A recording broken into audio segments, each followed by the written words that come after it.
A really important practice is to properly name your layers. And I'm making this its own video. It'll be a short video, but I wanted it to be its own video to really drive home the point and make sure that it's made and not missed.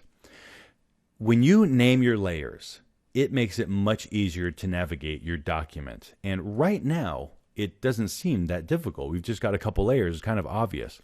But it's not unusual with really advanced Photoshop work to have 10, 20, 30 layers. I've seen Photoshop documents that have literally hundreds of layers. And when they're not named, it can make it super difficult to find layers. It's sort of like on a computer when you just save documents and you don't give them a name. It's just called document 1, document 2, document 3.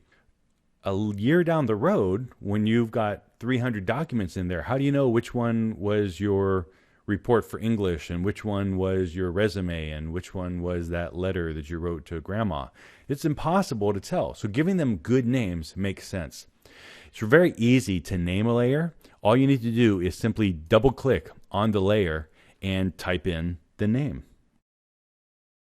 I'm going to call this one skin because that's exactly what is on this layer, is the color for the skin. Now keep in mind that when you double click on the layer, you need to click on the name. If you double click on this icon, this picture, you're going to get this window to come up. You can just hit cancel then. You need the tip of the finger here in your tool to be on the title and double click, and that will allow you to change the name. The other thing that you can do is when you create layers, if you use the menu option by going to Layer, New, Layer, it gives you the option then to name the layer right here. It doesn't really matter which one you do, as long as you do the actual step of naming the layers so that they have names that make sense.